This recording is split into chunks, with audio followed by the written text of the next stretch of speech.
أشهد أن محمد رسول الله.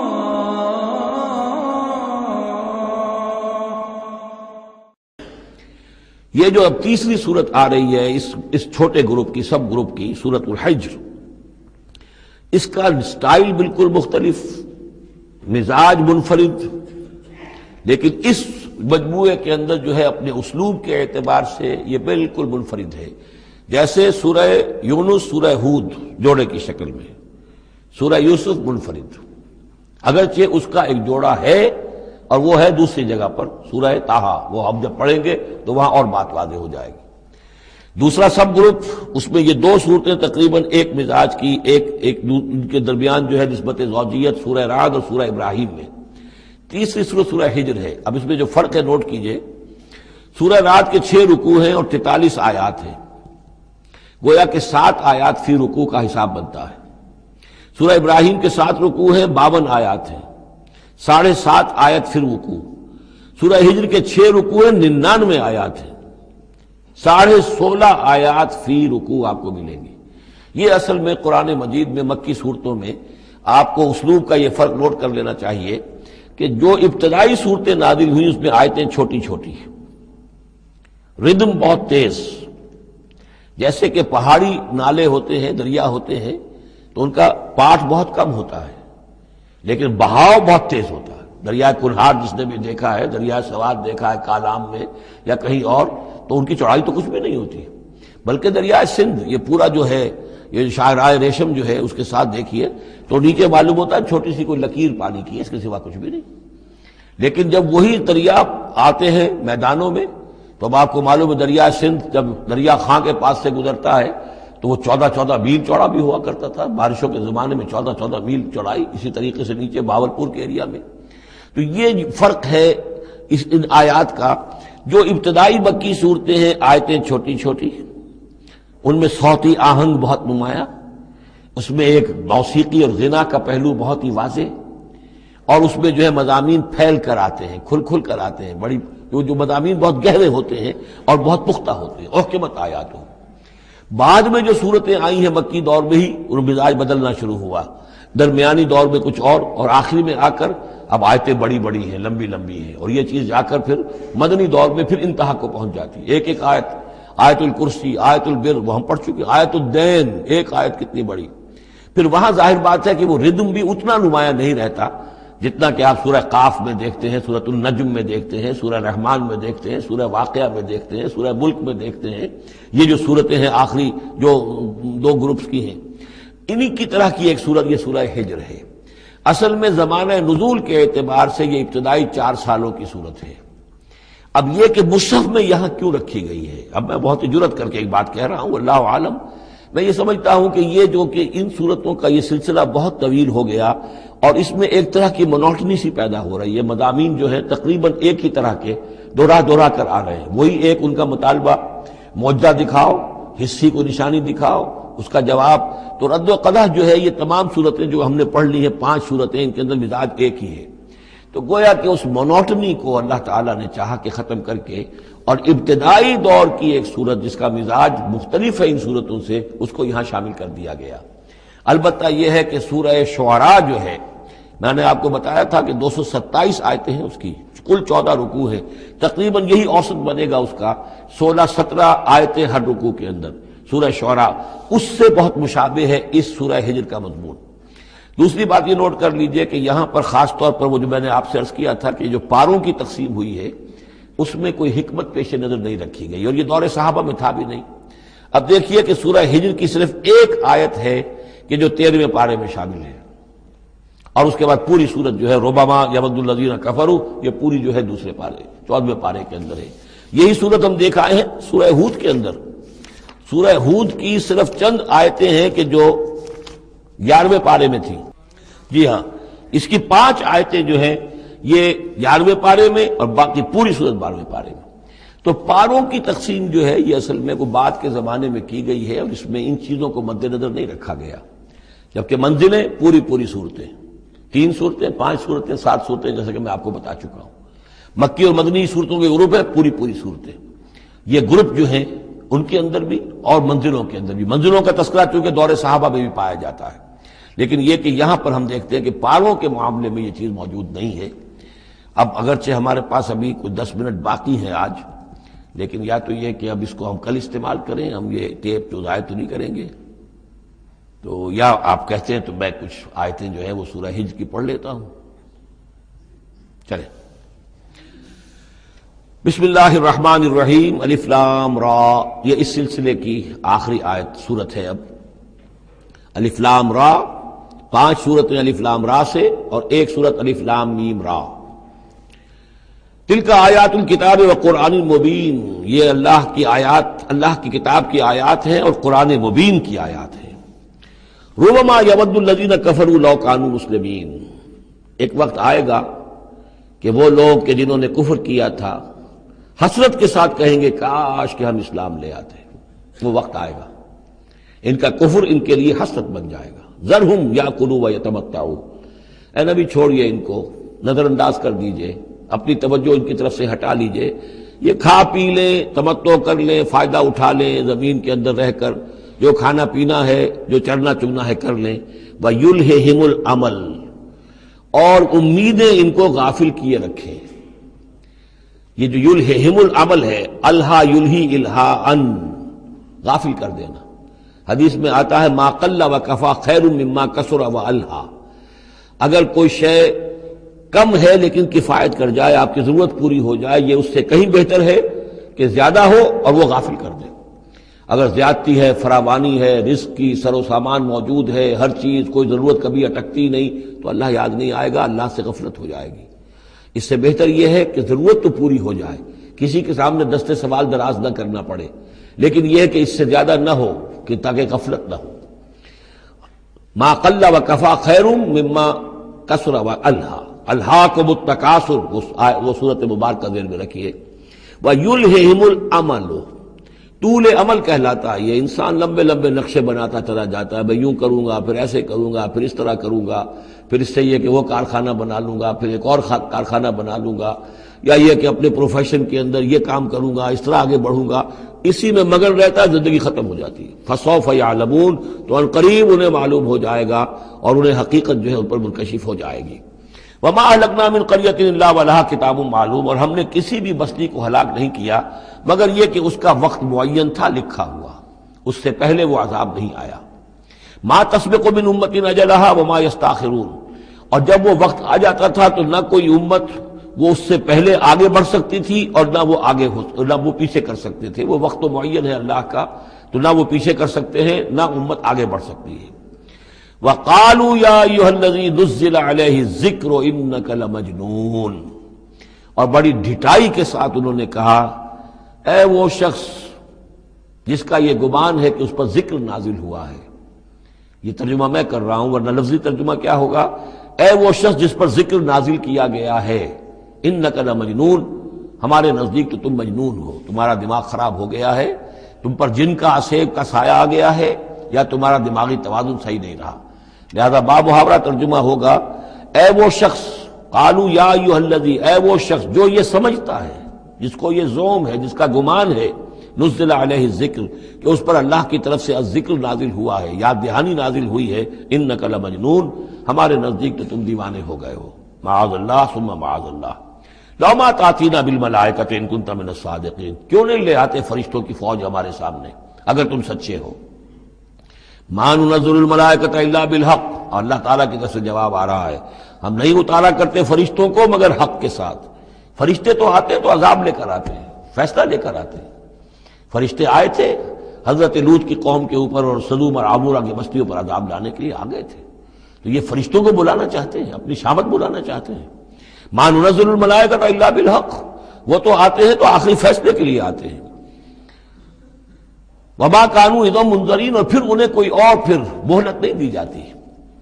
انا نحن نزلنا الذکر وانا له لحافظون، یقیناً ہم ہی نے یہ ذکر نازل کیا ہے اور ہم ہی اس کے محافظ ہیں، ہم اس کی حفاظت کریں گے.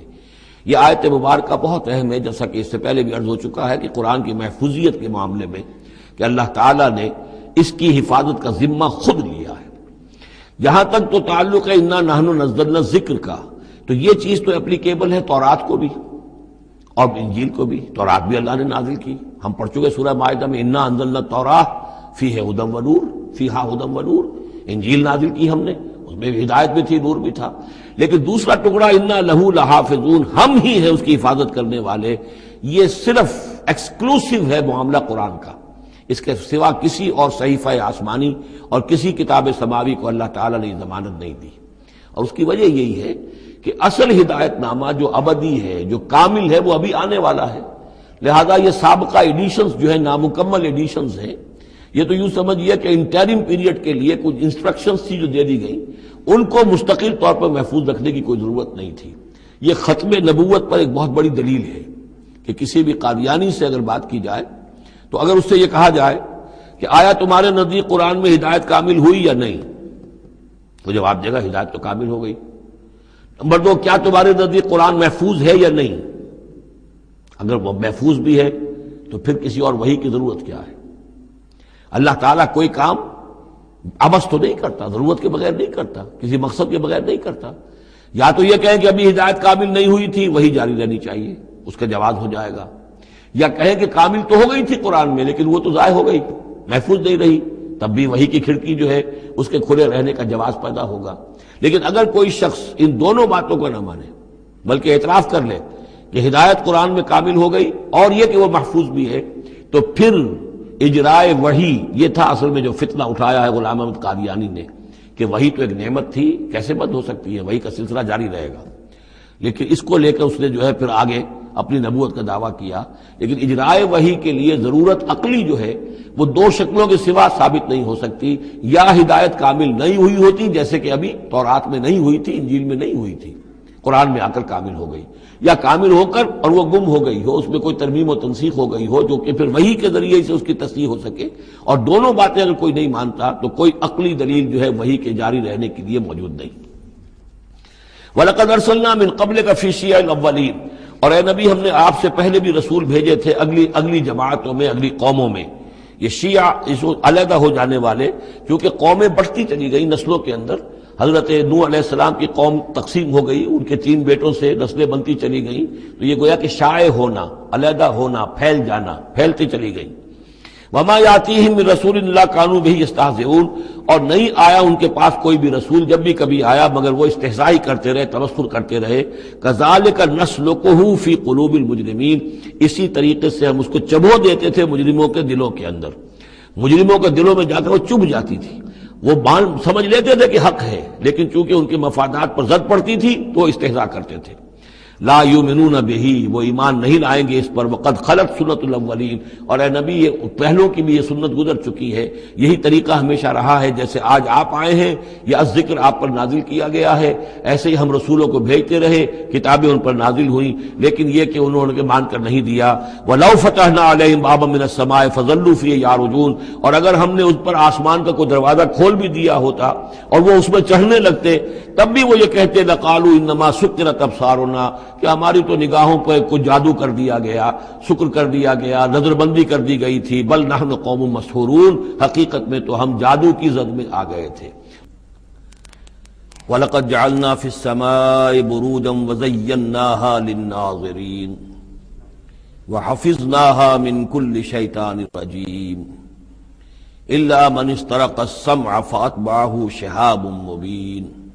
صدق اللہ العظیم. رب اشرح لي صدري ويسر لي امري واحلل عقدة من لساني يفقهوا قولي. اللهم ربنا الهمنا رشدنا واعذنا من شرور انفسنا. اللهم ارنا الحق حقا وارزقنا اتباعه وارنا الباطل باطلا وارزقنا اجتنابه. اللهم ربنا آنس وحشتنا في قبورنا وارحمنا بالقرآن العظيم. اللهم اجعله لنا إماما ونورا وهدى ورحمة.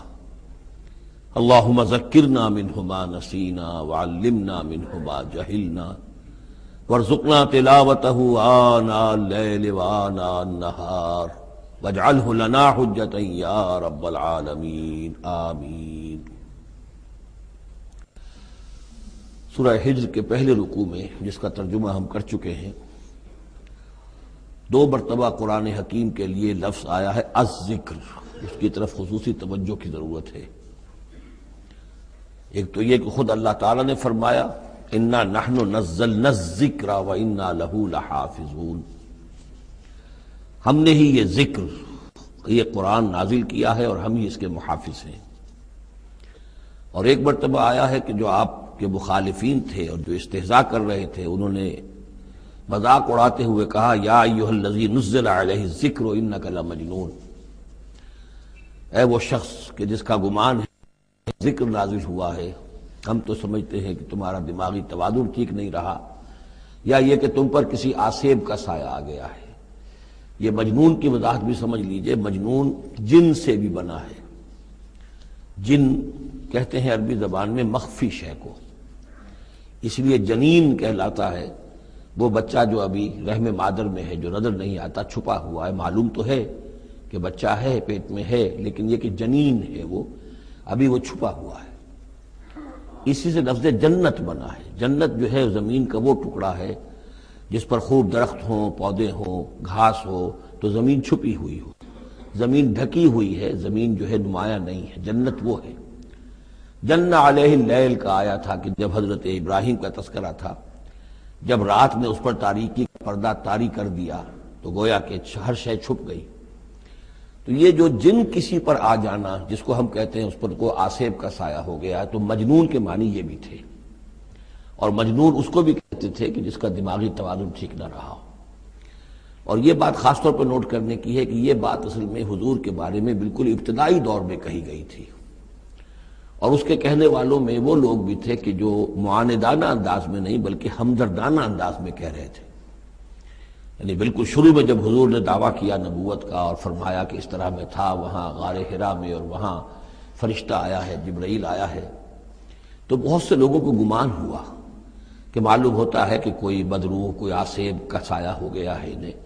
تو اس حوالے سے اس میں صرف مخالفت ابھی نہیں تھی، بلکہ اس میں ان کے لیے واقعتاً ایک بالکل چونکہ نئی بات تھی، لہٰذا یہ کہنے کا معاملہ جو ہے اس پہلو سے بھی تھا کہ اچھے بھلے آدمی تھے، ہم سوچتے تھے کہ واقعی یہ کئی دن جا کے مراقبے کرتے ہیں، اب یہ رہتے ہیں وہاں غار میں اکیلے تنہا دن رات، تو کہیں کچھ ہو نہ جائے تو معلوم ہوتا کچھ ہو گیا ہے، تو کوئی نہ کوئی جنون عارضہ ہو گیا ہے یا جن کا سایہ ہو گیا ہے۔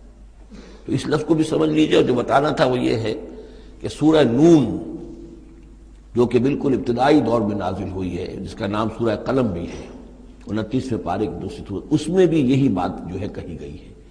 اسی کے حوالے سے میں آپ کو بتا رہا ہوں کہ یہ سورہ مبارکہ جو ہے بالکل ابتدائی دور کی صورتوں میں سے ہے، اسی مشابہت کی وجہ سے۔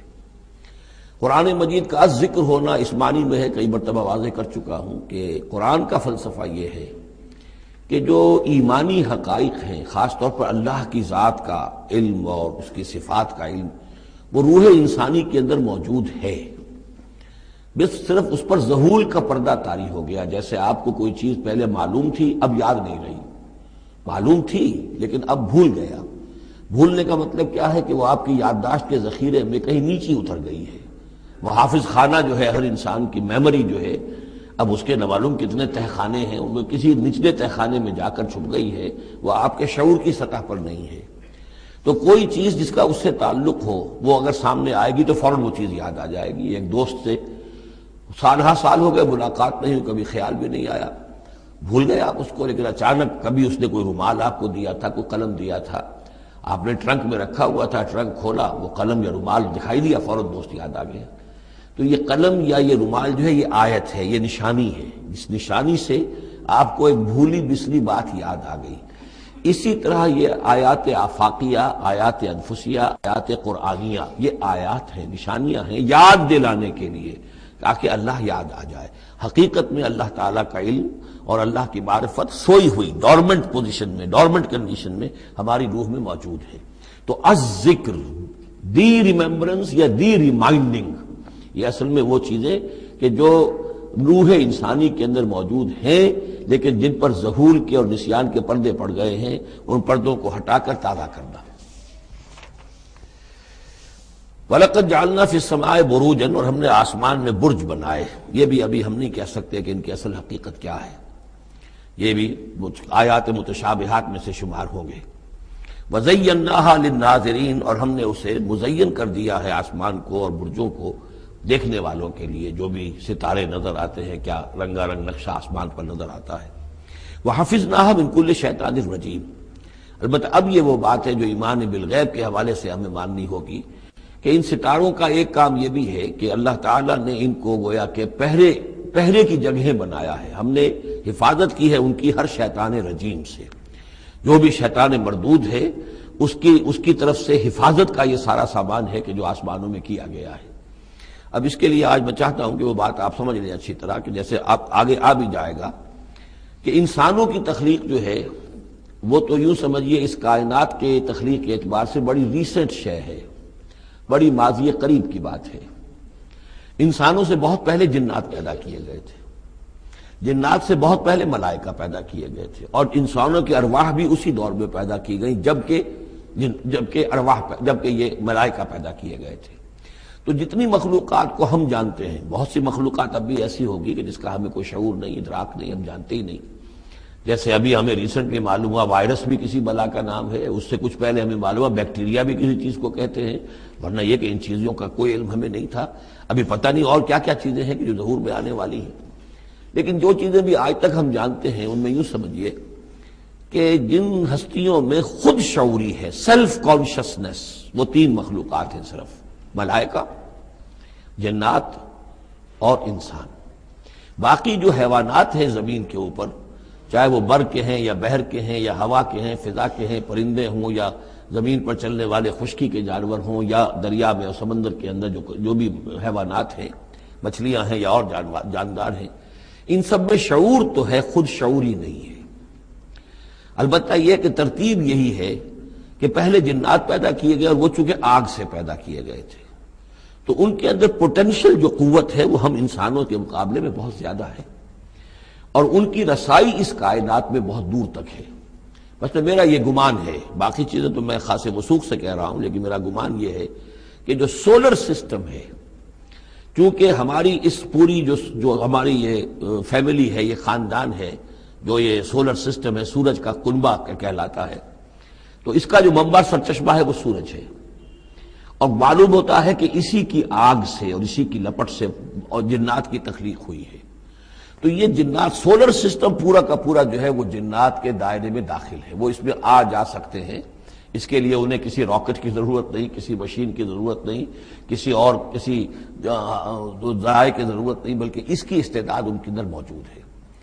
یہ پھر اپنی اس استعداد سے فائدہ اٹھا کر اس سے آگے جب ملائکہ کے ذریعے سے کچھ احکام اترتے ہیں، آسمان سے اللہ تعالیٰ کی کوئی تدبیر ہے، ملائکہ کے حوالے کیے گئے ہیں، تو یہ پھر ان سے کچھ چیزیں اچکنے کی کوشش کرتے ہیں، تاکہ وہ جا کر انسانوں میں سے جو وہ عامل لوگ ہیں، کاہن لوگ ہیں، ان کو جا کے ان کو کچھ بتا دیں کہ اب یہ ہونے والا ہے۔ اس لیے کہ ملائے اعلیٰ میں فیصلہ ہو گیا، اللہ تعالیٰ کے ہاں ایک چیز کی تدبیر جو ہے وہ طے ہو گئی، اب اللہ تعالیٰ نے فرشتوں کے حوالے کیا ایگزیکیوشن کے لیے۔ ایسے ہی ہے جیسے کہ پریزیڈنٹ ہاؤس سے تو ایک حکم جو ہے وہ جاری ہو گیا، اب اس کا اجرا ہوا ہے، اب کوئی ٹائپ کرے گا، ٹائپ کر کے اسے ڈسپیچ کرے گا، وہ پھر کسی جگہ پر پہنچے گا، پہنچتے وقت لگے گا۔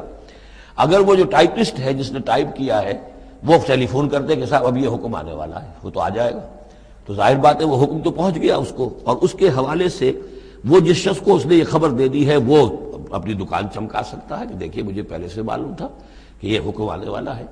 تو اس کائناتی حکومت کے اندر یہ سلسلہ ہے جس کے لیے کہ پھر اللہ تعالیٰ نے اس سولر سسٹم سے آگے کی جو بھی یونیورس ہے اس میں، یہ میرا گمان ہے جو میں عرض کر رہا ہوں، اللہ عالم، اس میں جنات کو آگے بڑھنے سے روکنے کے لیے ان ستاروں کے اندر وہ میزائلز نصب کر رکھے ہیں کہ جب بھی کوئی جنات میں سے ادھر آگے ٹریس پاس کرنے کی کوشش کرتا ہے تو اس پر وہ میزائل پھینکا جاتا ہے، جس کو ہم شہاب ثاقب کہتے ہیں۔ یہ ہے پورا نظام کہ جو یہاں ہمارے سامنے آ رہا ہے۔ تو اس کی یہ حقیقت بہت حد تک تو یوں سمجھیے کہ ایمان بالغیب، کل من عند ربنا، ہمارے رب کے طرف سے ہے، ہم اس پر ایمان رکھتے ہیں، لیکن اب کسی نہ کسی حد تک یہ چیزیں جو ہے، جو بھی ہماری سائنٹیفک اب جو ارتقاء ہو رہا ہے، ترقی ہو رہی ہے، اس کے ساتھ کچھ نہ کسی درجے میں کورابوریشن ہو جاتی ہے۔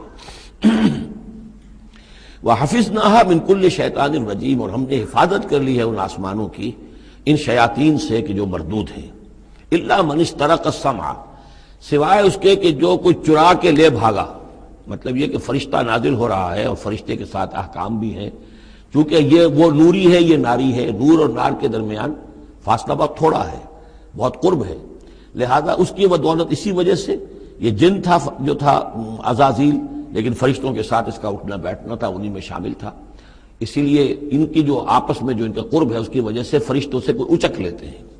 الا من استرق السمع، اگر کسی نے کوئی چیز سن لی اور سن کر وہ بھاگا، فاتبعہ شہاب مبین، تو اس کے پیچھے اس کا پیچھا کرتا ہے ایک انگارہ چمکتا ہوا۔ یہ مثائلز ہیں کہ جو اللہ تعالیٰ نے نصب کیے ہوئے ہیں۔ والارض مددناہا، اور زمین کو ہم نے پھیلا دیا جیسے بستر پھیلایا جاتا ہے، والقینا فیہا رواسیا، اور اس میں ہم نے لنگر ڈال دیے۔ یہ پہاڑ جو ہے قرآن مجید بار بار کہتا ہے کہ زمین کا جو سٹیبلائزنگ ایفیکٹ ہے ان پہاڑوں کا زمین کی حرکت کے دوران۔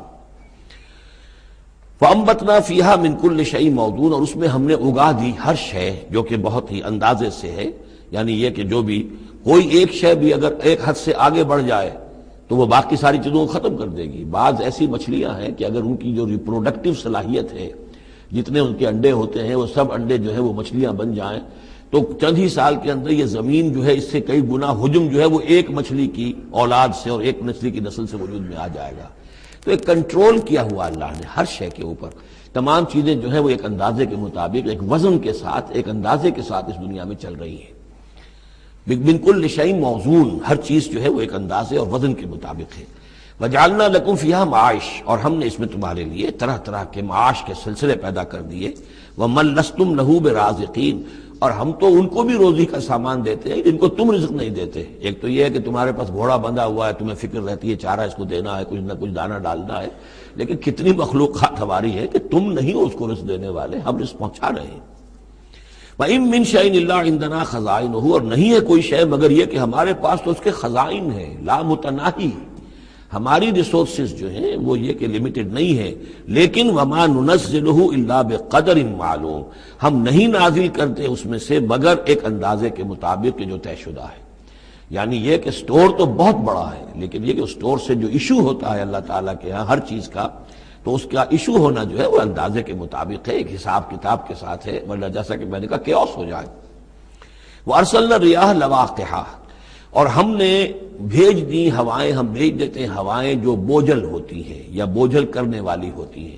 لواقعہ کا مفہوم پہلے تو یہ سمجھا جاتا تھا کہ چونکہ وہ بادلوں کو لے کر آتی ہیں اس اعتبار سے، لیکن اب ادھر ایک اشارہ ہو رہا ہے جدید سائنس کے حوالے سے کہ پولن گرینز جو ہیں وہ بھی ہواؤں کے ذریعے سے آتے ہیں، اور وہ پھر آ کر پھولوں کو جب وہ وہاں فرٹیلائزیشن ہوتی ہے تو اس سے پھر وہ فصل بنتی ہے۔ تو ہوائیں جو ہیں وہ گویا کہ بار آور کرتی ہیں، اور اس طریقے سے یہ نباتاتی نظام چل رہا ہے۔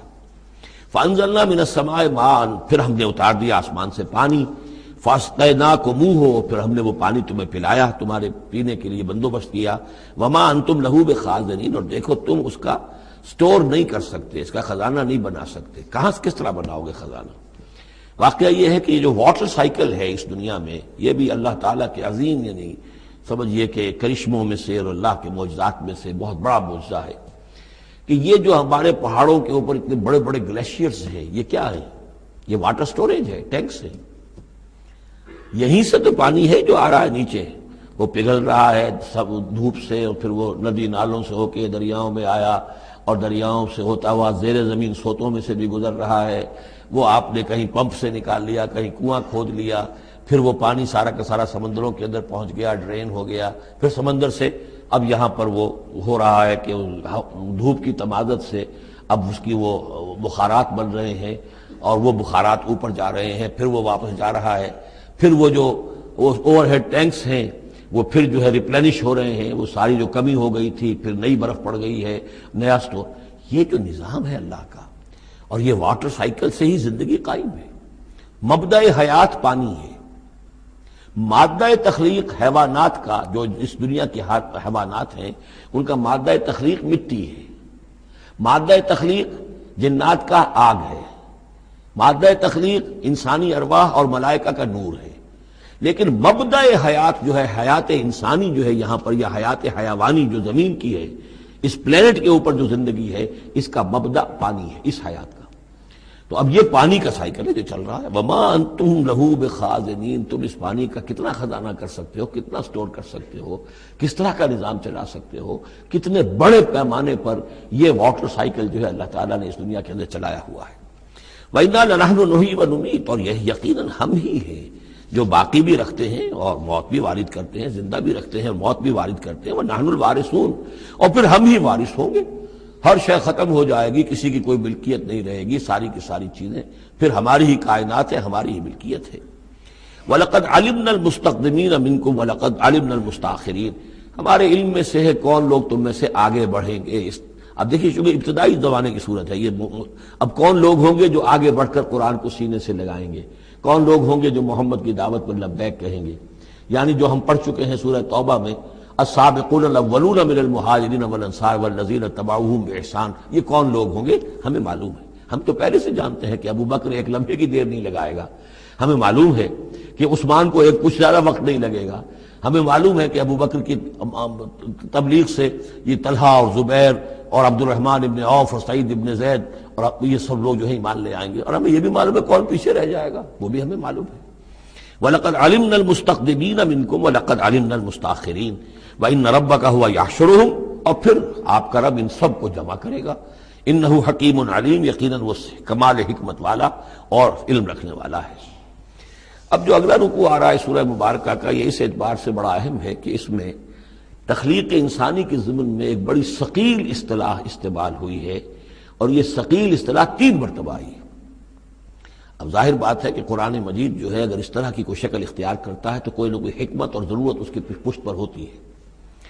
وَلَقَدْ خَلَقْنَا الْإِنسَانَ مِنْ صَلْصَالٍ مِّنْ حَمَإٍ مَّسْنُونٍ، اور یقیناً ہم نے انسان کو بنایا ہے اس مٹی سے جو سنی ہوئی تھی گارے کی اور پھر سوکھ کر کھنکنے لگی. حَمَإٍ مَّسْنُون، سنا ہوا گارا جس میں سے بدبو بھی اٹھ رہی ہو. دیکھیے یہ جو انسان کے مادہ تخلیق کے ضمن میں قرآن میں الفاظ آئے ہیں اب ان کو گنتے جائیے. نمبر 1 تراب، مٹی سے بنایا انسان کو. مٹی میں پانی مل گیا، گارا بن گیا، تو اس کو کہتے ہیں تین، من تین. خلقتنی من نار وخلقتہ من تین، یہ سورہ اعراف میں ہم پڑھائے ہیں. ابلیس نے کہا تھا کہ مجھے تو نے بنایا آگ سے اور اس کو بنایا آدم کو گارے سے، اور اب چاہتا اور مجھے حکم دے رہا ہے کہ میں اس کے سامنے جھکوں، میں تو اس کے سامنے نہیں جھک سکتا. تین کے بعد آیا تین لازب، گارا پڑا رہے تو وہ جب اس کے اندر پھر کچھ چپچپاہٹ پیدا ہو جاتی ہے، اور یہ پرانے زمانے میں ہوتا تھا. اب تو میں سمجھتا ہوں کہ جدید نسل کو تو ان چیزوں کا علم ہی نہیں ہے. کچے گھر بنتے تھے تو انہیں لیپتے تھے، پوتتے تھے، گارا بناتے تھے، تغاری ہوتی تھی، پھر مٹی کے اندر تھوڑی سی توڑی ڈال دیتے تھے. کوئی آرگینک میٹر ڈالیں گے تو فرمنٹیشن ہوگی، فرمنٹیشن ہوگی تو لیس سا اٹھے گا. ورنہ یہ کہ گارا جو ہے اگر اس گارے سے اگر پلسٹر کریں گے تو وہ پھٹ جائے گا. لیکن جب وہ گارا ذرا سن جاتا ہے، اس میں لیس پیدا ہو جاتا ہے، تو پھر اب جب اس کے ساتھ لیپتے تھے دیواروں کو، میں نے تو اپنے بچپن میں یہ سب دیکھا ہے، ایسے گھروں میں ہم رہے بھی ہیں کہ جن میں یہی فرش بھی اسی طریقے سے لیپے ہوئے ہوتے تھے اور دیواریں بھی ہوتی تھی.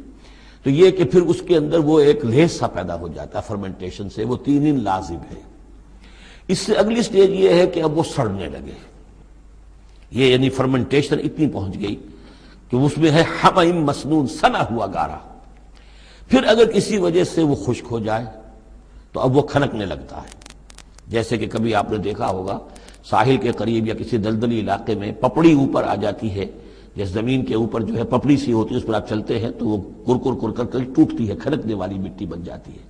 وہ سنا ہوا گارا خشک ہو کر کھنکنے لگتا ہے. یہ سٹیجز ہیں ان مادہ تخلیق کی کہ جو آدم یا انسان کی تخلیق کے ضمن میں قرآن میں آئے. حالانکہ ایک لفظ بھی کفایت کر سکتا تھا، مٹی سے بنایا، تین سے بنایا، گارے سے بنایا، پھر تین لازم سے بنایا، پھر حَمَإٍ مَّسْنُون سے بنایا، من صلصال کالفخار سے بنایا، اور صلصال من حَمَإٍ مَّسْنُون، پھر صلصال کالفخار آخری سٹیج ہے. وہ ایسے بجنے لگا جیسے کہ اب یہ جو ہے وہ آئے گا سورہ رحمان میں. تو اس سے یقیناً کورابریشن ہو رہی ہے کہ جو بھی ایوولوشن کا جو بھی نظریہ آیا ہے، اب اس میں اس کو بھول جائیے کہ اللہ تعالیٰ نے اسپیشل کریشن انسان کی اور باقی حیوانات ہو سکتا ہے اس ایوولوشن کے ذریعے سے پیدا کیے ہوں.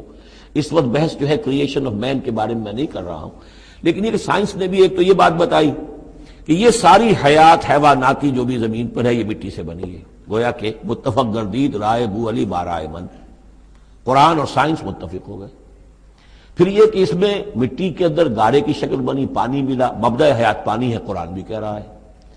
پھر یہ کہ وہ ساحلی علاقوں پر دلدل بنی، اور دلدل کے اندر پھر وہ فرمنٹیشن وہاں ہوئی، اور اسی میں پھر جب وہ دراڑیں سی پڑ جاتی ہیں سمندر کے قریب دلدلی علاقے میں، تو وہاں سے ان کا کہنا ہے کہ حیات کا آغاز ہوا، الجی یا امیبا، حیواناتی حیات، اور یا یہ کہ نباتاتی حیات کا۔ تو یہ چیزیں جو ہیں، یہ سٹیجز تقریباً اسی کے ساتھ، یہ تمام الفاظ جو ہیں قرآن کے جو استعمال کر رہا ہے ان کے ساتھ کسی حد تک اس کا ایک ربط اور تعلق قائم ہوتا ہے۔ اور ہم نے بنایا انسان کو اس مٹی سے جو سڑنے کے بعد، اس گارے سے کہ جو سڑنے کے بعد سنا ہوا گارا پھر وہ کھنکنے لگا تھا سوکھ کر۔ والجان خلقناہ من قبل، اور جنات کو ہم نے پیدا کیا تھا پہلے، من نار السموم، لو کی آگ سے۔ اب یہ سموم سے مراد کیا ہے؟ بعد سموم آپ نے سنا ہوگا، وہ تیز لو جو آیا کرتی تھی، صحراؤں میں آتی ہے، آگ جھلک دینے والی گرم ہوا۔ تو اصل میں ایک ہوتا ہے، جیسے کہ ہم نے فزکس میں پڑھا تھا، جن لوگوں نے تھوڑی بہت فزکس پڑھی ہوگی ایف ایس سی میں، کہ یہ جو شعلہ ہوتا ہے، فلیم کا ایک حصہ وہ ہوتا ہے جو نظر آتا ہے، لیومینس، وہ نظر آتا ہے، اس کے اندر حرارت کم ہوتی ہے، اور ایک انویزیبل جو ہوتا ہے اس کے گرد حالہ جو نظر نہیں آتا، اس میں ہوتی ہے تیزی شدید جو ہوتی ہے، سب سے زیادہ ٹیمپریچر جو ہوتا ہے وہ اس میں ہوتا ہے کہ جو اس کا حصہ نظر نہیں آتا۔ اس حصے سے، آگ کی اس لو سے، اس لو کی لپٹ سے یا لو کی لپٹ سے جو بھی اسے کہیں، اس سے ہم نے جنات کو پیدا کیا۔ لیکن یہ سمجھ لیجئے کہ اس سے جنات پیدا کیے گئے، لیکن وہ آگ نہیں ہے۔ ہم مٹی سے پیدا کیے گئے لیکن مٹی نہیں ہے۔ اب ایک یہ کہ قلب ماہیت ہو چکی ہے، ہمارا جو یہ پروٹوپلازم ہے، جو ہمارے ٹیشوز ہیں، باڈی ٹیشوز، وہ مٹی تو نہیں ہے، اگرچہ سورس مٹی ہے، بنے مٹی سے ہیں، لیکن اب مٹی نہیں ہے۔ دوبارہ اگرچہ پھر یہ گل سڑ کر مٹی ہو جائیں گے، اس وقت مٹی نہیں ہے۔ اسی طریقے سے جنات آگ سے بنائے گئے لیکن آگ نہیں ہے، ہاں ان کا مادہ تخلیق آگ ہے۔ اور دوسرا یہ معلوم ہو گیا کہ وہ انسانوں کی تخلیق سے بہت پہلے پیدا کیے گئے۔ وَإِذْ قَالَ رَبُّكَ لِلْمَلَائِكَةِ إِنِّي خَالِقٌ بَشَرًا مِّن صَلْصَالٍ مِّنْ حَمَإٍ مَّسْنُونٍ، اور یاد کرو جب کہ کہا تھا آپ کے رب نے فرشتوں سے کہ میں بنانے والا ہوں ایک بشر اس کھنکھناتے ہوئے سنے ہوئے گارے سے۔ پھر وہی الفاظ، من صلصال من حمأ مسنون، ثقیل لفظ ہے، ثقیل اصطلاح ہے۔ اور یہاں خاص طور پر نوٹ کیجئے کہ لفظ آدم نہیں آیا، بشر بنانے لگا ہوں۔ کہیں بھی قرآن مجید میں جہاں یہ تخلیق کے ابتدائی مراحل بیان ہوتے لفظ آدم کہیں نہیں ملے گا آپ کو، سوائے وہ ایک آیت میں نوٹ کرا چکا ہوں سورہ آل عمران کی، کہ عیسیٰ کی مثال بھی اللہ کے نزدیک آدم کی سی ہے، خلقہ من تراب ثم قال له کن فیکون، وہ ایک مثال موجود ہے، لیکن باقی کہیں آپ کو بشر، انسان، جب میں بنانے والا ہوں ایک انسان اس مٹی سے سنے ہوئے گارے کی جو سوکھ کر کھنکھنانے لگی ہے، فَإِذَا سَوَّيْتُهُ، جب میں اس کا تسویہ کر لوں۔ تخلیق کے بعد تسویہ ہوتا ہے، جیسے کسی شے کا ایک ہیولہ بن گیا، پھر اس کی نوک پلک سنواری جاتی ہے۔ مین سٹرکچر جو ہے کسی بلڈنگ کا کھڑا ہو گیا، اب اس کا آرکیٹیکچرل ٹچز ہیں، اس کے اوپر ڈیکوریشن ہے، اس پہ پینٹنگ ہے، یہ تسویہ ہے۔ فَإِذَا سَوَّيْتُهُ، پھر جب میں اسے پوری طرح نک سک سے درست کر دوں، صحیح بنا دوں، پورا کر لوں، وَنَفَخْتُ فِيهِ مِن رُوحِي، اور پھونک دوں میں اس میں اپنی روح میں سے، کہ روحی ضمیر متکلم کا صیغہ ہے سیدھا سیدھا، فَقَعُوا لَهُ سَاجِدِينَ، تو گر پڑنا اس کے سامنے سجدے میں۔ فَسَجَدَ الْمَلَائِكَةُ كُلُّهُمْ أَجْمَعُونَ، اب یہ تیسری مرتبہ پڑھ رہے ہیں ہم قرآن حکیم میں یہ قصہ آدم و ابلیس۔ تو کیا سجدہ سب فرشتوں نے، کل کے کل نے، سب نے مل کر۔ دیکھیے یہ جو ہے تاکید کی انتہا ہے، فرشتوں میں سے کوئی بھی مستثنیٰ نہیں رہا، نہ جبرائیل، نہ میکائیل، نہ اسرافیل، الا ابلیس، سوائے ابلیس کے۔ اور اس میں پھر گمان ہوتا ہے کہ شاید یہ بھی فرشتہ تھا، فرشتہ نہیں تھا، اس کی وجہ سورہ کہف میں مل جائے گی۔ ابا ان یکون مع الساجدین، اس نے انکار کیا سجدہ کرنے والوں کے ساتھ ہونے سے۔ قال یا ابلیس ما لک الا تکون مع الساجدین، اللہ نے فرمایا ابلیس کیا ہوا تجھے، کیا سبب ہے، تو کیوں نہیں ہوا سجدہ کرنے والوں کے ساتھ؟ قال لم اکن لاسجد لبشر خلقتہ من صلصال من حمأ مسنون، اس نے کہا میرے لیے یہ روا نہیں ہے، میرے لیے ممکن نہیں ہے کہ میں سجدہ کروں اس بشر کو جس کو تو نے پیدا کیا ہے سنے ہوئے گارے سے، جبکہ وہ کھنکھنانے لگا ہوا۔ قال فاخرج منها فإنك رجيم، اللہ نے فرمایا تو نکل جاؤ یہاں سے، اس میں سے نکل جاؤ، اس لیے کہ اب تم مردود ہو گئے ہو۔ وإن عليك اللعنة إلى يوم الدين، اور اب تم پر لعنت رہے گی یوم الدین تک، جزا و سزا کے دن تک، یوم بعث بعد الموت تک۔ قال رب فانظرني إلى يوم يبعثون، تو اس نے درخواست کی کہ پروردگار پھر مجھے ذرا مہلت دے دے، ڈھیل دے دے، اس دن تک کے لیے جس دن کے یہ دوبارہ اٹھائے جائیں گے۔ قال فإنک من المنذرین، اللہ تعالیٰ نے اسی شان بے نیازی کے ساتھ فرمایا اچھا جاؤ ٹھیک ہے، تمہیں ڈھیل دے دی گئی، تمہیں یہ رخصت مل گئی، تمہیں یہ چھوٹ مل گئی، مہلت مل گئی، الی یوم الوقت المعلوم، اس وقت معین کے دن تک، یعنی یہ کہ اس وقت تک تم زندہ رہو گے۔ وہ ابلیس جو ہے جن، ویسے جنوں کی زندگیاں شاید انسانوں سے زیادہ ہوتی ہوں، میں نہیں جانتا کتنی ہوتی ہیں، لیکن یہ کہ کوئی اور جن نہیں ہے کہ جو اس وقت سے آج تک زندہ ہو سوائے اس ایک جن کے جس کا نام عزازیل تھا، اور یہ جن جو ہے وہ ابھی تک زندہ ہے اپنی اسی ذات کے ساتھ، باقی اس کی اولاد، اس کی اور نسل جو ہے، اس کی ذریت ہے، وہ اپنی جگہ ہے۔ قال رب بما اغویتنی، اب اس نے کہا پروردگار جو تو نے مجھے گمراہ کیا، اب نوٹ کیجئے وہ گمراہی کو اللہ کی طرف منسوب کر رہا ہے۔ بما اغویتنی، تو نے جو مجھے گمراہ کیا ہے، لأزینن لہم فی الارض ولأغوینہم اجمعین، تو میں اب ان کو یعنی آدم کی اولاد، آدم اور حوا کی اولاد کو میں زمین میں ان کو خوب مزین کر دوں گا، زمین ان کے لیے یہ اسی میں خوب گم ہو جائیں گے، زمین اور اس کی چمک دمک اور اس کی رونقیں اور زیبائشیں آرائشیں ان کی نگاہوں میں کھب جائیں گی۔ وَلَأُغْوِيَنَّهُمْ أَجْمَعِينَ، تجھے بھول جائیں گے، وہ لگ جائیں گے انہی چیزوں کے اندر، اور میں ان سب کو گمراہ کر کے چھوڑوں گا۔ لَأُغْوِيَنَّهُمْ أَجْمَعِينَ، سب کو، إِلَّا عِبَادَكَ مِنْهُمُ الْمُخْلَصِينَ، سوائے ان میں سے ان کے کہ جن کو تو اپنا خاص بندہ بنا لے، تو اپنا خاص بندہ بنا لے، مخلص کر لے، یہاں پہ وہی نوٹ کیجئے مخلص ہے، مخلصین، جن کو تو خالص کر لے اپنے لیے، ظاہر بات ہے کہ اس پر تو میرا زور نہیں چلے گا، باقی یہ کہ میں کسی کو چھوڑوں گا نہیں۔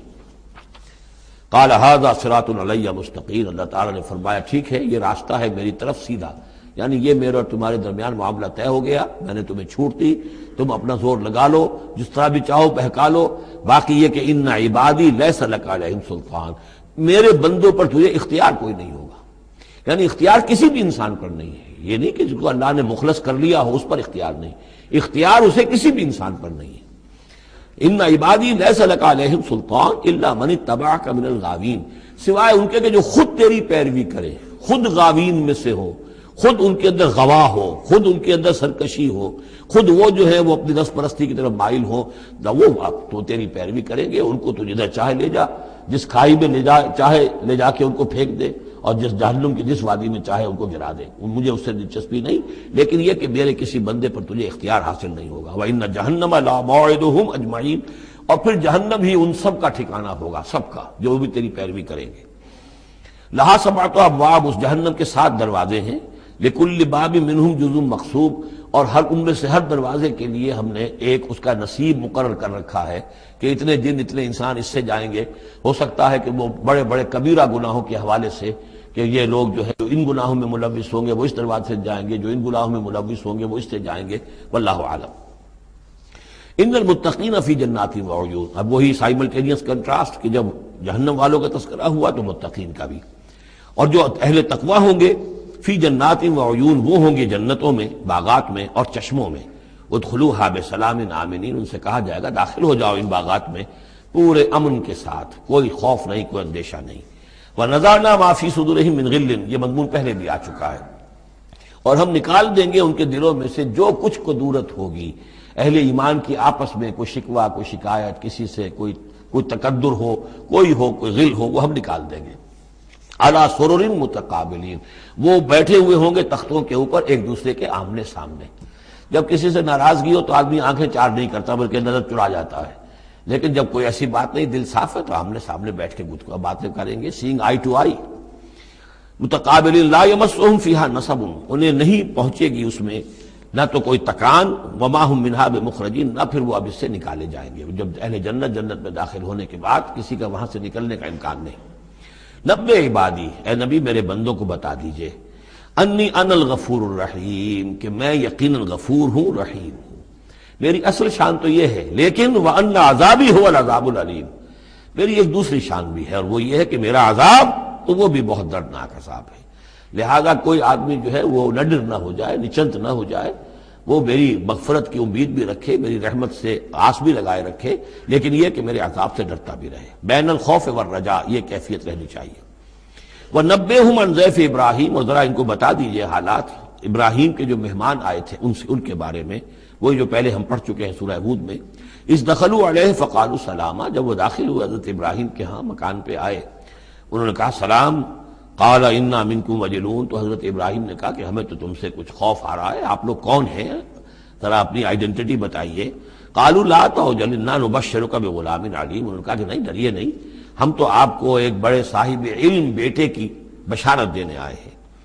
قال بشرتمونی علی ان مسنی الکبر فبما تبشرون، تو حضرت ابراہیم نے فرمایا کہ یہ کیا بشارت آپ مجھے دے رہے ہیں، اس کے باوجود، علی یہاں علی الرغم کے معنی میں، اس کے باوجود کہ مجھ پر بڑھاپا طاری ہو چکا ہے، تو ذرا سوچ سمجھ کے بشارت دیجیے، کوئی غلطی تو نہیں لگی ہے آپ کو۔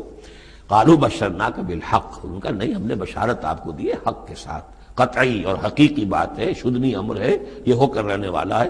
فلا تکن من القانتین، تو اے ابراہیم آپ تو پھر نا امید لوگوں میں سے تو نہ ہو جائیے، مایوس نہ ہو جائیے۔ قال ومن یقنط من رحمت ربہ الا الضالون، تو حضرت ابراہیم نے کہا کہ ہاں یہ بات تو آپ صحیح کہہ رہے ہیں، اللہ تعالیٰ کی رحمت سے مایوس تو صرف وہی ہو سکتے ہیں جو گمراہ ہوں۔ یہ اللہ کی قدرت، اللہ کی رحمت، عین بڑھاپے میں اللہ مجھے اولاد دے دے، 87 برس کی عمر میں بیٹا دے دے، جیسے اس نے حضرت یحییٰ کی والدہ کو، جو کہ بالکل بانجھ رہی ساری عمر، اور حضرت زکریا جو ہیں بہت بوڑھے ہو چکے تھے، اسی طریقے سے معاملہ یہاں بھی ہوا ہے۔ قال فما خطبکم ایھا المرسلون، اب انہوں نے پوچھا کہ اے فرشتادو، اے جو بھیجے گئے ہو، ایلچی ہو، تمہارا کیا معاملہ ہے، یعنی کس قدر جا رہے ہو، کیا قصد ہے، کیا ارادہ ہے۔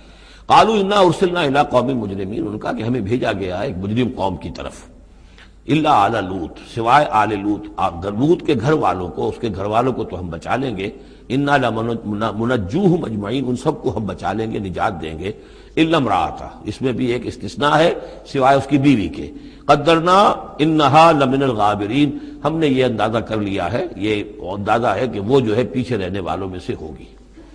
قالوا بل جئناک بما فلما جاء آل لوط المرسلون، تو جب یہ لوط کے گھر پہنچے یہ فرشتادے بھیجے ہوئے اللہ کی طرف سے ایلچی جو آئے تھے، قال انکم قوم منکرون، وہی بات حضرت لوط نے فرمائی کہ آپ لوگ کچھ اجنبی سے لوگ ہیں، میں آپ کو جانتا نہیں، آپ کون لوگ ہیں، کہاں سے تشریف لائے ہیں۔ قالوا بل جئناک بما كانوا فيه يمترون، انہوں نے کہا نہیں بلکہ ہم تو وہ شے لے کر آئے ہیں آپ کے پاس جس کے بارے میں یہاں کے رہنے والوں کو شک تھا۔ آپ جب کہتے تھے کہ تم باز نہیں آؤ گے، ان خبیث فعل کو نہیں ترک کرو گے، شرک سے باز نہیں آؤ گے تو تم پر اللہ کا عذاب آئے گا، یہ اس میں شک کرتے تھے، مذاق اڑاتے تھے، اب وہ شے ہم لے کر آئے ہیں۔ وَأَتَيْنَاكَ بِالْحَقِّ وَإِنَّا لَصَادِقُونَ، اب ہم اللہ تعالیٰ کے آخری فیصلے کے ساتھ، قطعی اور شدنی فیصلے کے ساتھ آئے ہیں، اور ہم سچے ہیں، جو بات ہم کہہ رہے ہیں وہ درست ہے۔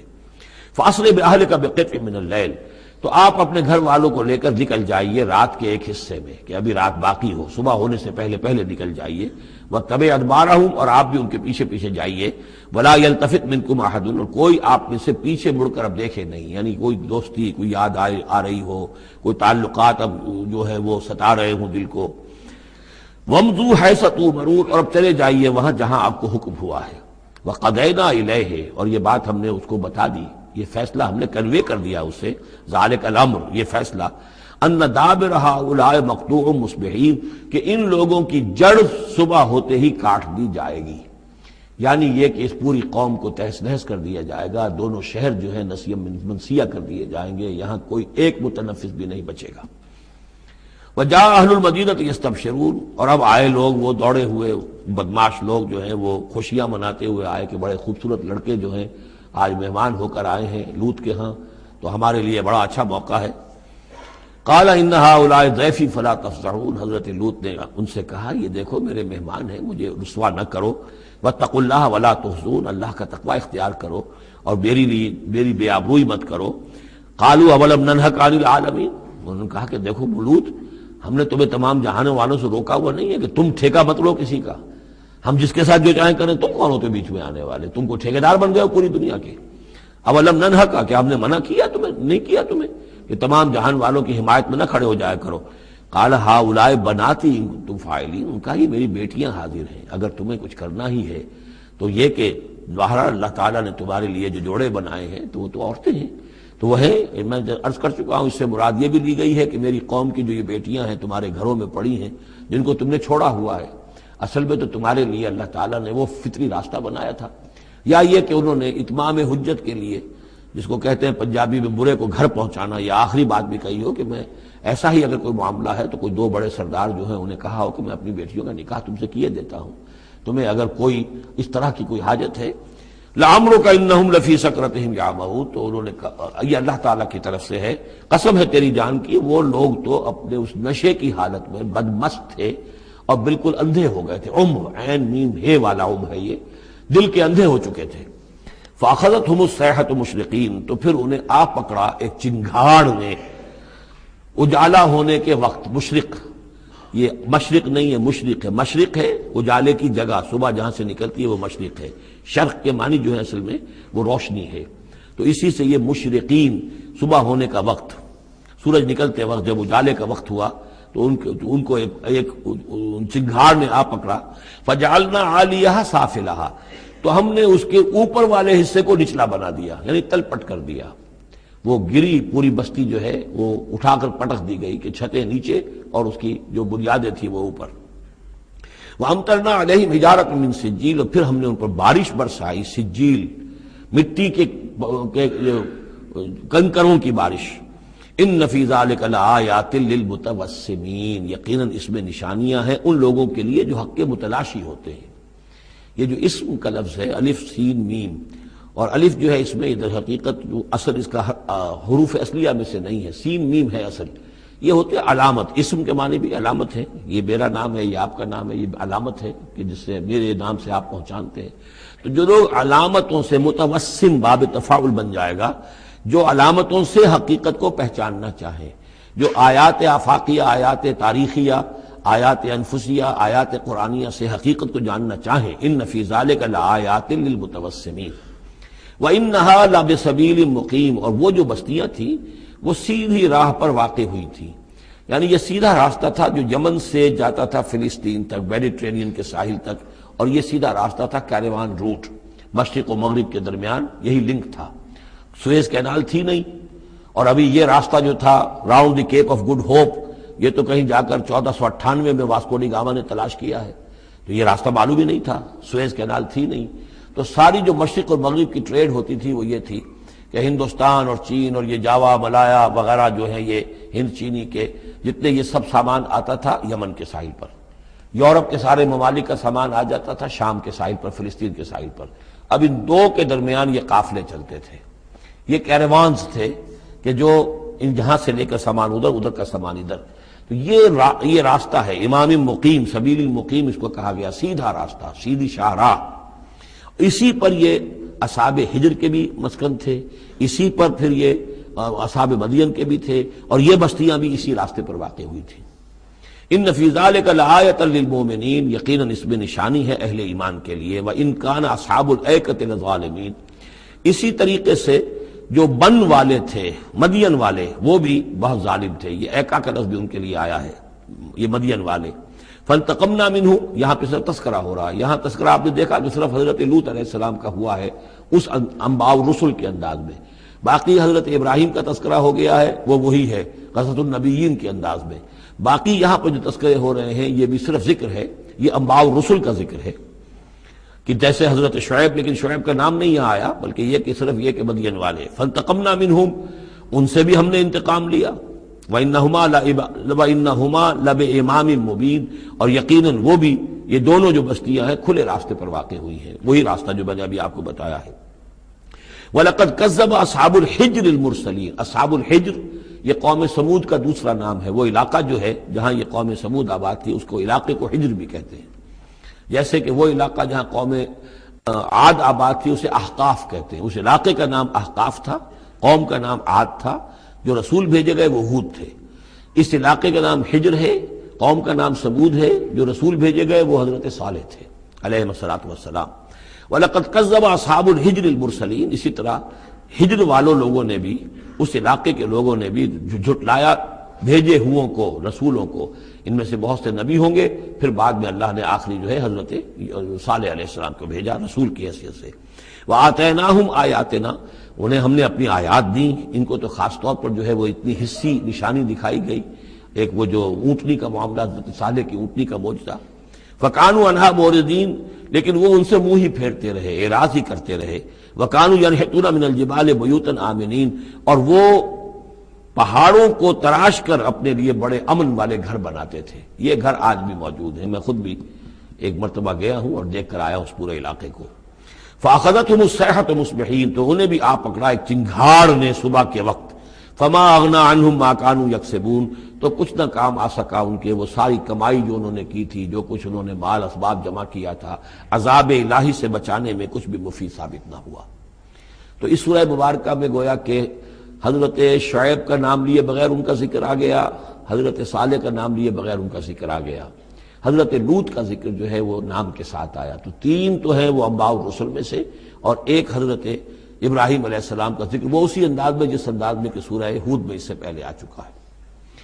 اب جو آخری 15 آیات ہیں اس سورہ مبارکہ کی وہ بڑی اہم ہیں دعوت دین کے اعتبار سے، اور جس حالت میں کہ اس وقت محمد رسول اللہ صلی اللہ علیہ وسلم تھے، اور اس سے بھی آپ کو معلوم ہو جائے گا کہ یہ خاص اس دور میں نازل ہوئی ہے جبکہ حضور کی دعوت جو ہے ابھی ابتدائی مراحل میں تھی، اور ابھی آپ کو پہلے تو آپ کی دعوت کا دور تھا کہ آپ پرسن ٹو پرسن دعوت دے رہے تھے، علل اعلان اس معنی میں نہیں، ڈنکے کی چوٹ نہیں، بلکہ جن سے تعلق تھا، جن سے دوستی تھی، جن سے پرانی واقفیت تھی، جسے آپ کہیں گے کہ پرسن ٹو پرسن جو ہے دعوت چل رہی تھی۔ اگرچہ کوئی دور بھی حضور کی دعوت میں انڈر گراؤنڈ دور کا نہیں آیا ہے، خفیہ دعوت ایک دن کے لیے بھی نہیں۔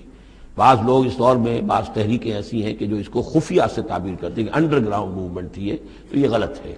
انڈر گراؤنڈ دعوت کا حضور کی دعوت میں سیرت میں ایک دن بھی نہیں ہے۔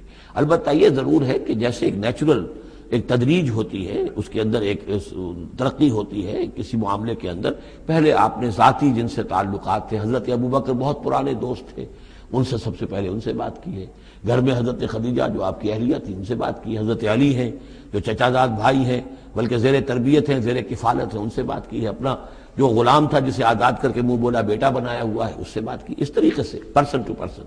لیکن پھر یہ کہ تقریباً 3 سال کے بعد پھر آپ کو حکم ہوا کہ اب آپ ڈنکے کی چوٹ علل اعلان دعوت شروع، وہ آیت اس سورت مبارک میں آ رہی ہے۔ وما خلقنا السماوات والارض وما بینہما الا بالحق، اور ہم نے نہیں بنایا، تخلیق فرمایا آسمانوں کو اور زمین کو اور جو کچھ ان کے مابین ہے مگر حق کے ساتھ۔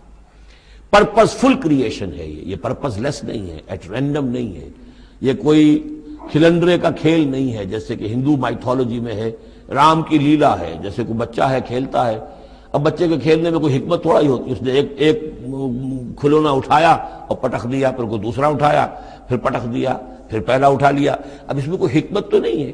اسی طریقے سے رام جی جو ہیں کھیل رہے ہیں، جس کو چاہتے ہیں تخت سے اٹھا کر زمین پہ پٹخ دیتے ہیں، جس کو چاہتے ہیں وہ جو تیلی اس کو اٹھا کے وہ راجا بنا دیتے ہیں، تو یہ کھیل ہے رام کا، رام کی لیلا ہے یہ، تو یہ تصور اسلام میں نہیں ہے۔ یہ کائنات کی تخلیق بالحق ہے۔ ربنا ما خلقت ھذا باطلا سبحانک فقنا عذاب النار، تیری ذات اس سے بہت اعلیٰ اور عرفہ ہے، پاک ہے کہ تیرے بارے میں یہ گمان کیا جائے کہ تو نے یہ کائنات ایسے ہی بنا دی کھیلنے کے لیے، اور یہ کوئی آپ تیرا مشغلہ ہے، نہیں۔ وما خلقنا السماوات والارض وما بینہما الا بالحق وان الساعۃ لآتیۃ، اس حق کا فیصلہ یہ ہے، اس حق کا منطقی نتیجہ یہ ہے کہ قیامت آ کر رہے، اس لیے کہ باقی تمام چیزیں تو انسانوں کے لیے پیدا کی گئی ہیں، ان کی ساری توجہ یہی ہو جائے گی انسان کاہے کے لیے پیدا کیا گیا، اور خاص طور پر انسان میں جو اخلاقی حص رکھی گئی ہے۔ By very nature, by his very nature he knows this is good this is evil, یہ جو اس کے اندر ایک شعور ہے، ایک تمیز ہے، یہ ایول ہے یہ گڈ ہے، یہ اچھا ہے یہ برا ہے۔ اب اس کا نتیجہ کیا نکل رہا ہے؟ یہاں تو الٹے نتیجے نکلتے ہیں، بہت سے اچھے لوگ جو ہیں انہیں فاقے آ رہے ہوتے ہیں، اور بہت بدماش جو ہیں وہ یہاں پہ عیش کر رہے ہوتے ہیں۔ تو یقیناً کوئی اور زندگی ہونی چاہیے، اور یقیناً کوئی دن ہونا چاہیے کہ جس میں بھرپور حساب کتاب ہو جائے، نیکوکاروں کا حساب کتاب ہو جائے، اور پھر ان کی زندگی ایسی ہو کہ بھرپور صلہ انہیں ان کا مل سکے، اور بدکاروں کی بدکاریوں کا حساب کتاب ہو جائے، اور پھر ایسی زندگی ہو، ایسا نظام ہو کہ انہیں پوری سزا مل سکے۔ تو یہ گویا کہ حق کا تقاضا ہے۔ وما خلقنا السماوات والارض وما بینہما الا بالحق وان الساعۃ لآتیۃ، قیامت آ کر رہے گی۔ فاصفح الصفح الجمیل، تو اے نبی آپ ذرا ابھی خوبصورتی کے ساتھ درگزر سے کام لیجئے، یعنی یہ کہ یہ مجرم کہیں بھاگ کے نہیں چلے جائیں گے، ہماری پکڑ سے نکل نہیں جائیں گے، قیامت آئے گی، ایک کیفر کردار کو پہنچ جائیں گے۔ ابھی آپ ذرا تحمل کیجئے، صبر سے کام لیجئے۔ فاصفح الصفح الجمیل، ابھی ہماری مرضی اس میں ہے کہ ہم ان کی رسی دراز کریں، یہ جو کچھ کہہ رہے ہیں برداشت کر لیجئے، سن لیجئے، سنا انسنا کر دیجئے، یہ جو آپ صبر کریں گے اس سے آپ کے درجات بلند ہوتے چلے جائیں گے. لیکن فوری طور پر آپ کے دل میں اگر یہ خیال پیدا ہونے بھی لگے بربنائے طبع بشری کے انہیں سزا ملنی چاہیے، یہ بدبخت مجھے کیا کہہ گیا، ابھی یہ مجھے پاگل کہہ گیا اور یہ مجھے جو ہے ساحر کہہ گیا یا مسحور کہہ گیا، نہیں. فصفح الصفح الجمیل، ابھی ذرا آپ خوبصورتی کے ساتھ چشم پوشی کیجئے، نظر انداز کیجئے. ان ربک هو الخلاق العلیم، یقیناً آپ کا رب جو ہے وہ وہی ہے جو پیدا کرنے والا ہے، خلاق ہے، اور ظاہر بات ہے جس نے پیدا کیا ہے وہ جانتا بھی ہے. سورہ ملک میں ہم پڑھیں گے الا یعلم من خلق وهو اللطیف الخبیر، کیا اسی کے علم میں نہیں ہوگا جس نے پیدا کیا ہے؟ وہ تو جانتا ہر شے کو. اب یہ گھڑی جس نے بنائی ہے اسے تو معلوم ہے اس میں کون کون سا پرزہ ہے، کہاں کہاں ہے، اس کے اپنے ہاتھ کا اس کے اندر جو ہے ٹکایا گیا ہے. میں واقف نہیں ہوں اس کے اندر کیا کچھ ہے، لیکن گھڑی کا بنانے والا تو جانتا ہے. الا یعلم من خلق، کیا وہی نہ جانے گا جس نے پیدا کیا؟ وهو الخلاق العلیم، وہ تو خلاق اور علیم ہے. وَلَقَدْ آتَيْنَاكَ سَبْعًا مِنَ الْمَثَانِي، دل جوئی کے لیے حضور سے فرمایا اور ہم نے آپ کو دی ہیں وہ 7 آیتیں جو آپ کا وظیفہ ہیں، دوہرا دوہرا کر پڑھتے رہا کیجئے، دوہرا دوہرا کر پڑھتے رہا کیجئے. اس پر تقریباً اجماع ہے امت کا کہ اس سے مراد ہے سورہ فاتحہ. 7 آیتیں جو بار بار پڑھی جاتی ہیں. اب آپ دیکھیے کہ ہر شخص جو نماز پڑھتا ہے دن میں کتنی مرتبہ سورہ فاتحہ پڑھ رہا ہے، ہر نماز میں کتنی مرتبہ پڑھ رہا ہے، دوہرا دوہرا کر. یہ جو ہے جیسا کہ ہم نے جب سورہ فاتحہ پڑھ رہے تھے، من لم یقرأ بفاتحۃ الکتاب لا صلاۃ لمن لم یقرأ بفاتحہ، اس کی کوئی نماز ہی نہیں ہے، نماز کا جزو لازم ہے. بلکہ قسمت الصلاۃ بینی و بین عبدی نصفین والی حدیث میں نے آپ کو سنائی، حدیث قدسی، تو وہ تو اصل الصلاۃ ہے ہی سورہ فاتحہ. والقرآن العظیم، اور یہی بڑا قرآن ہے. یعنی یہ اپنی اہمیت کے اعتبار سے، اپنی فضیلت کے اعتبار سے خود اپنی جگہ پر سورہ فاتحہ ایک قرآن عظیم کا درجہ رکھتی ہے. اسی لیے اس کو اساس القرآن بھی کہا، اس کو کافیہ بھی کہا، شافیہ بھی کہا گیا، یہ ام القرآن بھی ہے. وَلَقَدْ آتَيْنَاكَ، اے نبی ہم نے اتنی بڑی بڑی دولتیں آپ کو دی ہیں. یہ کیوں گنایا جا رہا ہے یہ ذرا آگے آپ کو معلوم ہو جائے گا. کیونکہ بہرحال حضور کو یہ احساس ہوتا تھا یا نہیں ہوتا تھا، دیکھنے والوں کو تو احساس ہوتا تھا. ابو جہل مالدار ہے، ولید بن مغیرہ اتنا بڑا چودھری ہے، یہ محمد تو یتیم تھے، کوئی بال دولت ان کے پاس نہیں، کوئی ان کی حیثیت نہیں. ہاں کچھ عرصے سے کچھ کھا پی بھی رہے ہیں تو وہ بیوی کا مال ہے، اپنا تو نہیں ہے. یہ ان کی نگاہوں میں جو ان کے معیارات تھے، جو ان کے اندازے تھے سوچنے کے، وہ تو یہ تھے. اس حوالے سے یہاں بظاہر حضور سے خطاب ہے، لیکن اصل میں ان کو بتایا جا رہا ہے کہ بدبختو تمہیں کیا معلوم ہم نے ان کو کتنی بڑی دولت دی ہے. وَلَقَدْ آتَيْنَاكَ سَبْعًا مِنَ الْمَثَانِي وَالْقُرْآنِ الْعَظِيمِ، ہم نے ان کو وہ 7 آیتیں عطا کی ہیں. ایک حدیث کے مطابق جیسی آیت نہ قرآن میں اتری کوئی اور اس کے مثل، اور نہ تورات میں نہ انجیل میں. یہ سورہ فاتحہ ہے. وَلَقَدْ آتَيْنَاكَ سَبْعًا مِنَ الْمَثَانِي وَالْقُرْآنِ الْعَظِيمِ وَلَا تَمُدَّنَّ عَيْنَيْكَ إِلَىٰ مَا مَتَّعْنَا بِهِ أَزْوَاجًا مِّنْهُمْ، تو اے نبی آپ کی نگاہیں نہ اٹھیں اس ساز و سامان کی طرف جو ہم نے ان کو عطا کیا ہے. ابو جہل کو اگر دے رکھا ہے، ولید بن مغیرہ کو دے رکھا ہے، اور بڑے سرداروں کو دے رکھا ہے، ان کی جائیدادیں ہیں. ولید بن مغیرہ کے باغات طائف میں بھی ہیں، اس کی جائیداد طائف میں بھی ہے، مکے میں بھی ہے. آپ کی نگاہ ادھر اٹھے ہی نہ. پر کاہ کے برابر، جیسا کہ ایک حدیث میں آتا ہے کہ دنیا مافیہا کی حیثیت اگر اللہ کی نگاہ میں ایک مچھر کے پر کے برابر بھی ہوتی تو اللہ کسی کافر کو ایک گھونٹ پانی بھی اس دنیا سے نہ دیتا. جو اللہ کا ماننے والا اور جاننے والا، اللہ کو جاننے والا ہو، تو اس کی نگاہ میں تو پھر اس دنیا و مافیہا کی وہی وقت ہونی چاہیے. وہ متاثر نہ ہو یہاں کی چمک دمک سے، آپ کی نگاہ اٹھے ہی نہ. لا تمدن عینیک الی ما متعنا بہ ازواجا منہم، ان کو جو ہم نے دے رکھا ہے ساز و سامان اور زیبائش اور آرائش جو ہے، آپ کی نگاہیں ادھر نہ اٹھے. ولا تحزن علیہم، اور اب دیکھیے ان کے اوپر جو بھی اب عذاب آئے گا یا جس عذاب کے مستحق ہو رہے ہیں، آپ اس پر غم بھی نہ کھائیے. ٹھیک ہے یہ آپ کا کنبہ ہے، قبیلہ ہے، اب ابو لہب آپ کا چچا بھی ہے، لیکن یہ کہ آپ غم نہ کیجئے. آپ وَاخْفِضْ جَنَاحَكَ لِلْمُؤْمِنِينَ، اور آپ اپنے کندھوں اور بازوؤں کو ذرا جھکا کر رکھیے اہل ایمان کے لیے. یہ ہمارے فقراء جب آتے ہیں، یہ جو غلام طبقے سے جو لوگ آئے ہیں، یہ لوگ جو گرے پڑے طبقات سے تعلق رکھتے ہیں، جب یہ آپ کے پاس آئیں تو آپ ان کا استقبال کیجئے. فَقُلْ سَلَامٌ عَلَيْكُمْ كَتَبَ رَبُّكُمْ عَلَىٰ نَفْسِهِ الرَّحْمَةَ، تو اس انداز میں ان کا استقبال کیجئے، ان کے سامنے تواضع کیجئے، ان کے سامنے اپنے کندھوں کو جھکائیے. وَاخْفِضْ جَنَاحَكَ لِلْمُؤْمِنِينَ، یہی مضمون ایک مرتبہ پھر سورہ طٰہٰ کے اندر آئے گا. وَاخْفِضْ جَنَاحَكَ لِمَنِ اتَّبَعَكَ مِنَ الْمُؤْمِنِينَ، اہل ایمان یہ جو آپ کی پیروی کر رہے ہیں، آپ اپنے ذرا کندھے ان کے سامنے جھکا کر رکھیے. یا یہ حکم دیا گیا ہے اولاد کو والدین کے بارے میں، اگلی صورت میں آ جائے گا سورہ بنی اسرائیل میں، کہ ان کے لیے اپنے کندھوں کو، اپنے بازوؤں کو ذرا جھکا کر رکھا کرو. والدین کے سامنے تن کر نہ کھڑے ہو کہ کندھے جو اٹھے ہوئے ہیں، بلکہ کندھے ذرا دبا کر. وَاخْفِضْ جَنَاحَكَ لِلْمُؤْمِنِينَ وَقُلْ إِنِّي أَنَا النَّذِيرُ الْمُبِينُ، اور کہہ دیجئے کہ میں تو صرف خبردار کرنے والا ہوں، کھلا خبردار کرنے والا، میری اس کے سوا کوئی ذمہ داری نہیں ہے۔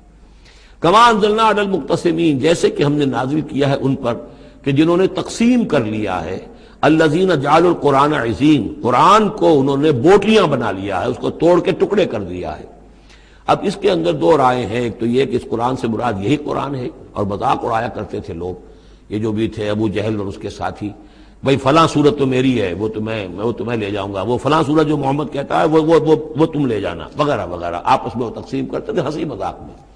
تو اس حوالے سے انہوں نے قرآن کو بوٹیاں بنا کر اپنے اندر تقسیم کرنا شروع کر دیا ہے۔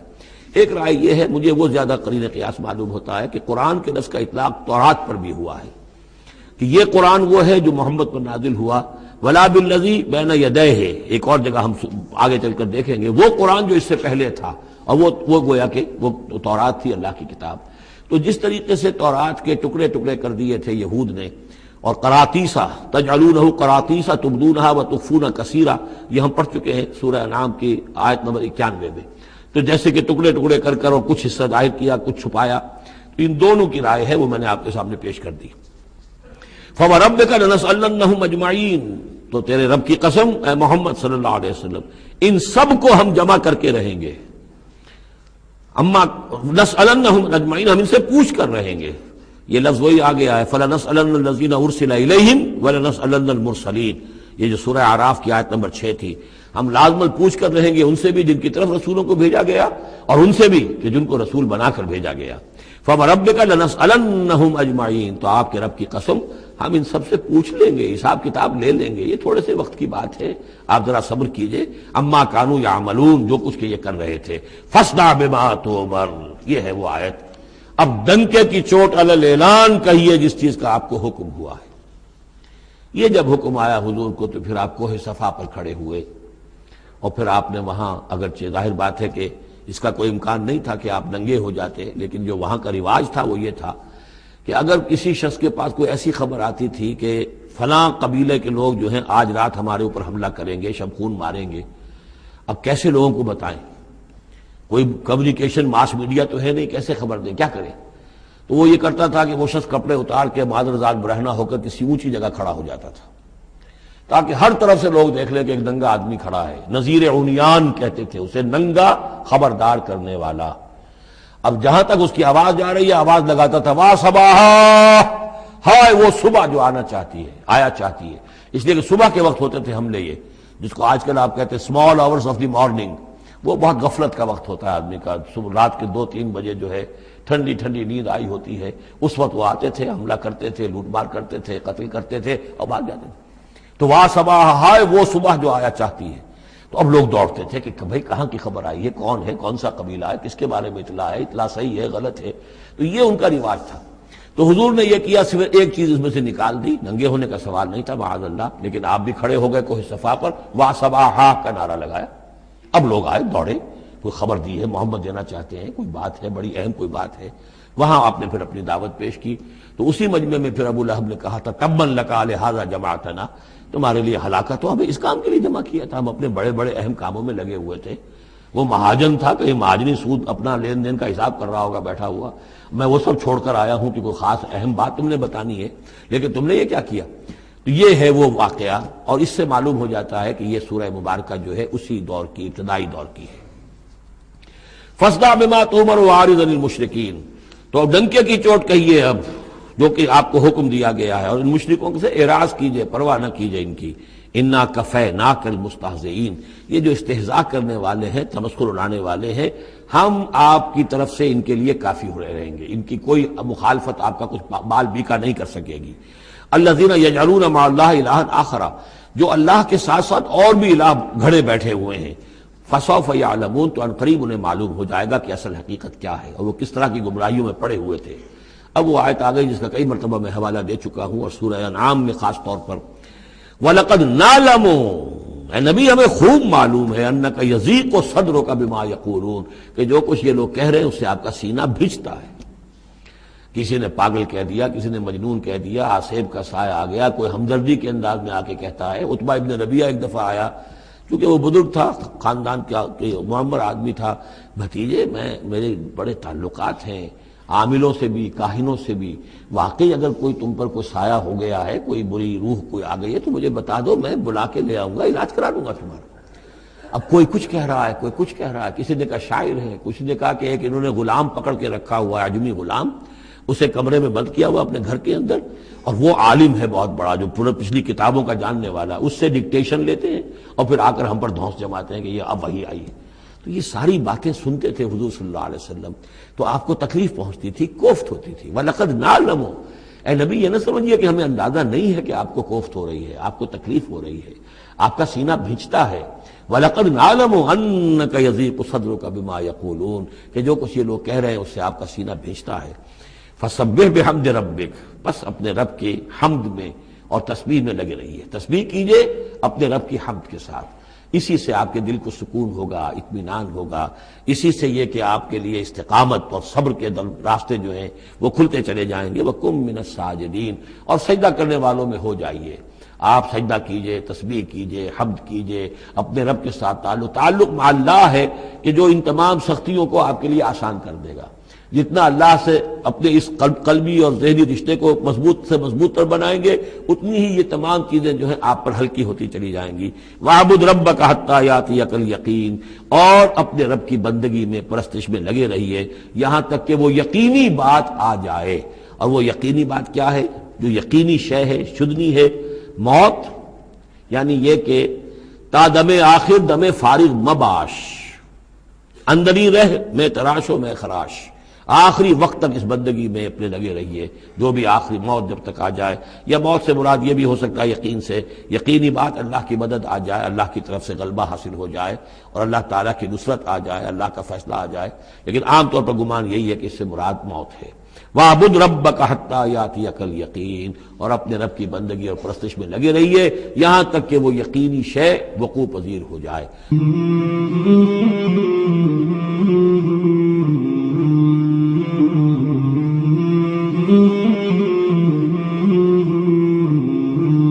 مولاي صل وسلم دائما أبدا على حبيبك خير الخلق كلهم، مولاي صل وسلم دائما أبدا على حبيبك خير الخلق